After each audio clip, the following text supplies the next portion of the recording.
Kausapin po muna natin si Police Colonel Sandro J. Tafalia, ang hepe po ng Police Las Piñas para makahingi tayo ng update tungkol nga po dun sa nabanggit namin sa inyo kanina ni Arnold na merong 2 menor de edad na napatay dyan po sa Las Piñas matapos pong makainitan o makairingan yung kanilang mga schoolmate na kapwa mga menor de edad. Ang balita natin 3 yung nagbantay sa kanila na ang pinagmulan lamang daw ng away ay ilaw. Ilaw sa CR. Oo. So kaugnay po niyan, kausapin na po natin si Colonel J. Tafalia. Magandang umaga po sa inyo, sir. Good morning po, Ma'am Marcel and Arnold Ray. Good morning po. Opo, magandang umaga. Sir, una po sa lahat, pakikwento nga po muna sa amin, kumbaga, yung sunod-sunod na pangyayari. Balita po namin, ang pinagmulan ng init ng ulo nila, yung away nila, ilaw sa CR. Pero pwede pong pakikwento sa amin. Tama. Opo. Ngayon, una, nakikiramay po ulit tayo sa mga pamilya ng nasawi. Ano? So, ang nangyari po, tama po kayo, nung around 4 p.m. nung nakarang Friday, may pagtatalo o may pagtatalo nangyari sa loob ng comfort room, sa loob po ng asad ng eskwelahan, kung saan itong isang CICL natin at ang grupo nitong 3 grade 8 ay nagkaroon po ng galit dahil nga po sa switch ng ilaw. Feeling itong isang ating CICL, nag-iisa kasi that time pinapatayin siya ng ilaw. So itong grupo naman ng grade 8 na kung saan yung mga victim, ay 3 sila. So feeling nung isang grade 9 na nabubuli siya dahil parang pinagkakaitan siya. So ang nangyari, nagsalita ng hindi maganda at naghamunan ng bandang alas 4. So nung bandang alas 7 naman, umuwi na kasi second shift. So gabi na yon, itong CACL na grade 9 ay malabas sa investigation na pagkausap siya sa mga barkada niya, no, sa mga same school, sa barkada, same barangay sila. But ito ay range sa 14, 15, and 16. Hindi sila magkakabatch actually, na napag-alaman natin na hindi sila grade 9, the other one is grade 7, grade 9, and grade 10. So yun yung barkada niya, nagsumbong siya. At nga, madaling salita, inabangan ng 3 yung mga grade 8 palabas ng eskwelahan. At doon nga nangyari, hindi kalayo sa school, 100 meters more than, nangyari yung pananaksak at nasawi. So yun po ang pinagmulan. So lumalabas po na galing din pong labas yung dalawa kasi nga po walang klase that time. End of school year na po yun. Sasauli na lang ng gamit yung isang CACL natin. Na lumalabas nga po yung dalawa dahil walang pasok galing sa labas, inabangan nila. So ganun po ang nangyari. So, sir, linawin ko lang, yun pong 2 grade 8 na sinasabi po ninyo na biktima, pareho pong 15 anyos. Tama po ba? Tama po. Opo. At sila po ay magpinsan. Sir? Go ahead po. Pareho, magpinsan sila, Yeah, no, po. sir? Oo. Okay. Tapos, Tama ka doon, Maricel. go ahead, sir. Ako, tama po kayo doon. So, lumalabas nga po magpisan ito. At lumalabas din po sa investigasyon na ito po magpisang ito. Yung pisan niya po ay galing po sa labas. At isang pisan naman niya na nakaaway nitong isang CICL ay galing sa loob together with 2 grade 8 students na siya rin po yung naging witness. Okay. Pero ito pong magpinsan na ito ay parehong nag-aaral doon sa nasabing school. Correct. Opo. Okay. Pagdating po doon sa CICL, yung sinasabi po natin na children in conflict with the law, yun pong grade 9 student lamang ang nag-aaral ba doon sa eskwelahan? Paano po siya nakatawag ng kumbaga back up? Opo. Actually, yung punta ng CICL natin ay nag-aaral lahat sa National High School ng Las Piñas, At nangyari lang po dahil sa ating pag-iimbestiga kasi talaga nagkaroon tayo ng masusip pag-iimbestiga. Nag-aaral sila lahat doon. Subalit nung araw na yon, isa lang po may pasok, yun po isang CICL. At nangyari, parang ang malabas doon, nagtawag siya ng mga kabarkada niya na other barangay po Lumalabas po isang barangay sila, isang street.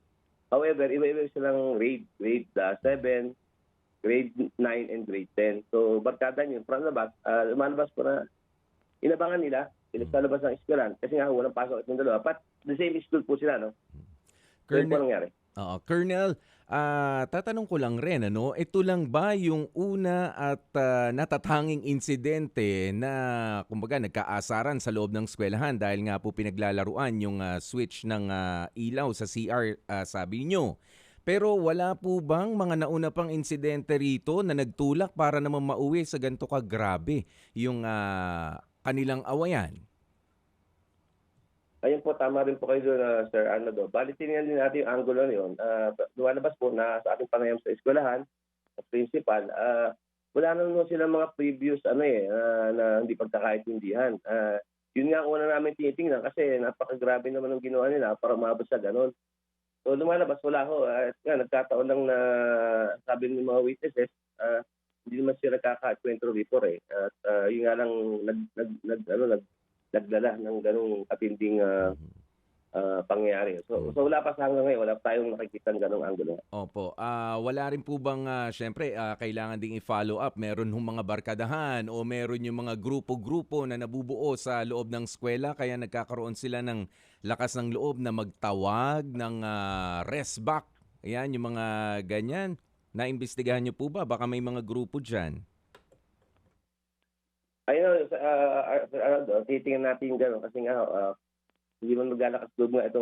Wala silang grupo, no? Kaya yun nga, isang panawag natin sa paaralan na sana pagtulungan namin kung paano natin naman maiwasan yung ganong grupuhan at minsan nga nangyayari pa hindi sa maganda. Buti sana kung sa maayos o sa magandang mga programa, but nangyayari nga nagiging matapang sila upang gumanti, pag-away o kung ano man, no? Hindi nagagamit sa maganda. So titingnan natin yun at kung maaari, kung kakayahan natin sa ating level ng eskwela at other society sector, so yun po ang ating gagawin.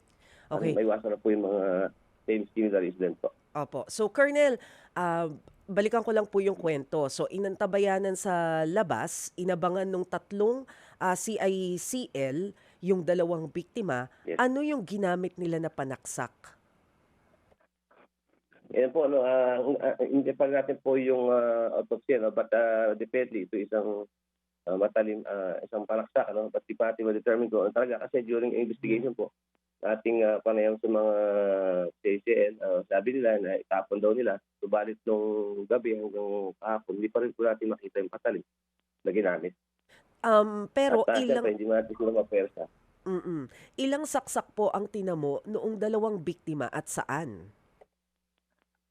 Yan po. Unang-una, isang biktima, nagtawag po siya ng saksak sa kaliwang parte ng leg. Yung isa naman po ang ating biktima ay sa kanang bahagi ng dibdib. So isa lang po yung malabas na tama nila. Nga lang talagang fatal. At 2 oras lang namatay din po yung isa. So, anong ibig sabihin nun? What does it say about dun sa CICL? Kasi tig-isang saksak pero fatal agad yung tinamaan. What does it mean? I mean, may knowledge ba siya? So, ayun nga po sa murang edad, hindi natin alam kung talagang doon lang tinamaan or sa vital parts. But may report din po na yung isa pong biktima habang sinaksak ay pinagtulungan din ng dalawa na pagsuntukin. May ganun po tayong malabas na investigation. Pero So, nadala, sinaksak tapos pinagtulungan pa ng dalawa.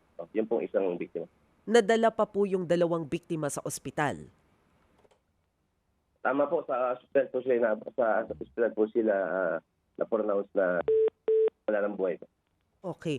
And nasaan po yung tatlong CICL ngayon, sir? Ayun, so habang pong inimbestigahan sila, mag-undergo sila ng ng inquest proceeding. However, naghihintay po tayo ng result ng evaluation ng ating city DSWD upang ma-evaluate kung makita kung kasi po yung pong 14 years old na ating CICL, definitely wala siyang criminal liability. However, yung pong 15 and 16 nag-undergo po siya evaluation to determine po yung sabi natin discernment. So after po na ma-determine, ma-evaluate at makita may discernment, they're active with discernment, appropriate criminal charge will be filed against them. So po, but habang sila ay nag-undergo investigation, sila po ay nakalagak sa ating city DSWD o yung tinatawag nating bahay pag-asa. Doon po sila ngayon care of po. O kasi covered pa sila ng juvenile delinquency? Tama, Maricel. Ayan, Colonel, ilang panaksak ba yung ginamit o meron tagi-isang panaksak itong tatlo kasi, 'di ba? Sabi nyo kanina, ngayon most probably yung isa ay walang pananagutan. So nalaman ba na wala siyang panaksak, yung dalawa meron? Ganun po ba 'yan?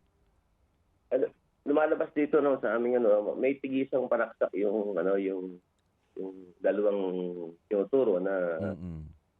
naksak ng mga weakness, no? So, yun. So, yung dalawang meeting at dalawa kasi halos sabay po yung pag-atake. Mm. So, titingin po natin na kasi po, nagbabase po tayo sa weakness, yung ating mga minor na weaknesses, na may tinuturo silang isang sumaksak. At yun nga po, dahil sabay-sabay po yung pangyayari. Mm. At wala rin po tayong nakitang CCTV sa area. Meron man doon, pero hindi po nagpapasok. Kaya, nagbabase rin po tayo sa mga weaknesses. Yan. Sa ngayon nga po, pumagitna na po ba kayo? Nakausap nyo na rin ang pamilya ng mga biktima at nung tatlong CICL natin? Yes, Arnold. Tayo ng pag-nais sa eskwelahan. Mhm. Sa principal, nagtungo rin siya nung following day, yung mga magulang noon. Siyempre, yung guloksa pa yung mga magulang ng pamilya. At yung mga CICL naman natin, nandun sila during the interview. Mhm. Actually, nung gabi yan, dahil sa ating paghahanap sa kanila at dahil nung diyan sila makita, nakapag-unayan tayo sa magulang kasi nakikilala naman sila. So, kung nausap natin magulang at na-negotiate naman natin na lumabas sila, magpakita at harapin dahil sila nga ay naharap sa planong pagpatay. At nakipag-cooperate naman yung magulang, immediately, sinabit nila yung kanyang magulang Oo. sa ating mga kapulis. Colonel, sabi nyo kasi kanina, 'di ba, nasa isang neighborhood lang sila halos nakatira. At dalawa dito sa mga namatay ay magpinsan pa. So involved na rito yung pamilya. Ano naman po ang adjustment ng PNP ng kapulisan para sa seguridad din ng both parties? Tama, although na ibang barangay naman sila, Arnold. Mm. Pero nga yung adjustment natin to. So for the eskwela, siguro next school year, siguro mag-focus din kami na deployment during dismissal, para kasi during that time mga 300 meron naman tayong barangay kasi sabi Las Piñas kasi meron tayong 18 national high school sa Las Piñas. So ang aming collaboration sa mga barangay ay magkaroon din po ng mga bantay sa mga eskwela. At nangyari naman po meron pong barangay. However, after po makalampas sila sa barangay talod natin, mga more than 100 meters away, doon po nangyari yung krimen. So, aside from barangay, siguro yung ating kapulisan, particularly during dismissal, maglalagay po tayo ng pulis doon para maiwasan na yun po yung similar incident. At sa mga magulang naman, siguro, dahil magpisan nga yung dalawang biktima, kasi magkabadi sila eh. Kaya lumalabas nga po, parang tinawagan niya itong pisa niya para alam niya na, parang alam niya na may mangyayari. Kaya nagpunta naman yung pisa niya doon. Kaya nakasama rin siya. Naman sa mga CICL natin, nakita natin na isang barangay sila, isang street lang. So ito yung magbabarkada. Talagang siguro, ang malaki rin siguro part rito ng paghubog ng ating kabataan siguro, hindi lang naman tayo sa eskwela, but yung mga magulang din siguro, at eskwela, at kami na rin, kami kapulisan at barangay, para sama-sama tayo pagsabihin sila, paalahanan na para hindi rin maulit. Aside from the mga security measure na ating implement. Huli na lang po, ang sabi nyo kanina, wala namang mga record itong mga kabataan na to sa eskwelahan nila. Pero kumusta naman po sa barangay? Wala naman po ba sila mga kaguluhan na sinimulan, mga record nitong mga bata? Titignan pa natin further yung mga nakaraang panahon pa, but this time naman sa aming initial na panahon, wala pa ang record. But we will check further, patingnan namin. Kasi nga, mga ages 14 nga, 14, 15, 16 yung ating CICL. Titingnan natin at pati rin po yung mga biktima. At lalaliman pa natin para makita natin kung talaga yung problema. Police visibility talaga kailangan. Pero sir, maiba lang ako mabilisan lang, baka meron kayong mabigay na update tungkol dito sa Shabu Lab na nasabat sa Las Piñas nito pong Sabado, over the weekend? Tama po, yes.